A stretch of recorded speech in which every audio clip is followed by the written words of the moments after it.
Allô? Allô? Alors, mon cher Xavier, l'écriture de cette bataille critique, ça se précise? Oui, mais monsieur, ne vous inquiétez pas, j'ai presque terminé. Parfait, alors je veux tout ça sans faute à la première heure sur mon bureau. Absolument, monsieur, je m'y engage, pas de problème. Vous aurez...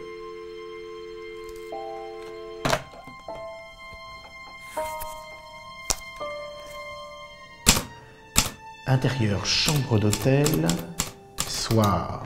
Xavier et le porteur entrent dans la pièce. Xavier observe la pièce et lance au porteur. Vous pouvez déposer la valise sur le lit, ce sera parfait. Merci beaucoup. Excusez-moi, mais vous ne seriez pas Xavier Le Harper, le critique de cinéma de Canal? Oui, c'est moi-même, enchanté. Ah, maintenant je vous arrête tout de suite, je suis jamais d'accord avec vous. Tenez, par exemple, hier soir, je suis allé voir le film avec Déborah François et Romain Duris, Populaire. Franchement, vous en avez pensé quoi? Un peu vexé, Xavier se détourne pour ouvrir sa valise et lance au porteur. Écoutez, là je suis en vacances, donc si ça ne vous dérange pas, allez, quoi. Vous n'avez pas peur d'une petite bataille quand même? C'est raté, soyez honnête. Populaire. Raté. Vous avez aimé Populaire? Cette carte postale animée. J'ai juste eu l'impression de visiter un musée sur les années 50. Petite reconstitution, comme ça, limite poussiéreuse. Écoutez, permettez-moi, enfin, chacun son métier, mais je ne peux pas vous laisser dire cela. C'est qu'au contraire, le plaisir de la reconstitution, c'est extrêmement gourmand. On est dans les années 50, on y plonge, on est en totale immersion, les robes, les objets, les voitures, les décors, les salles de spectacle. Je trouve qu'à l'intérieur de ça, justement, la mise en scène évite tout le côté poussiéreux visite au musée, ce que vous semblez lui reprocher. Ah bah, je suis ravi que vous aimiez, vous allez pouvoir m'expliquer quels sont les enjeux du scénario.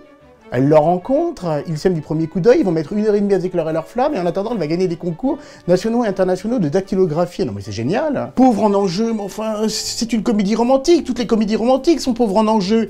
L'idée, c'est un homme, une femme qui n'ont rien à faire l'un avec l'autre, qui se rencontrent et qui vont s'aimer. Et puis là, en plus, il y a quand même un contexte, le concours de la dactylographie, on n'a jamais vu ça. Pensez même que c'est inspiré d'histoires vraies, c'est formidable. Voilà un sujet terriblement original. Les enjeux, ils sont là. Je suis très surpris quand même. La condition de la femme, telle qu'elle est dépeinte dans le film, ça ne vous gêne à aucun moment. Quand même, en gros, c'est Bobonne derrière sa machine à écrire, ou Bobonne à la cuisine, ou Bobonne avec les enfants. Mais au-delà de ça, il n'y a pas d'autre alternative.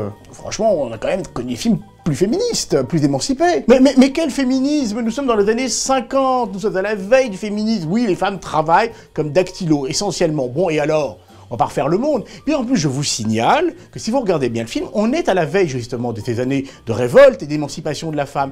Elle gagne les concours, elle s'affranchit, elle s'émancipe, elle trouve enfin sa place dans la société. Je crois que vraiment, là, c'est un faux procès que vous lui faites. Bah non, je suis pas d'accord. Et puis là, moi, j'ai un vrai problème avec les comédiens. Ils sont très jolis, ils y sont pour rien. Mais franchement, c'est des porte-manteaux, c'est des mannequins. Effectivement, les vêtements leur tombent magnifiquement sur le corps, tout ça.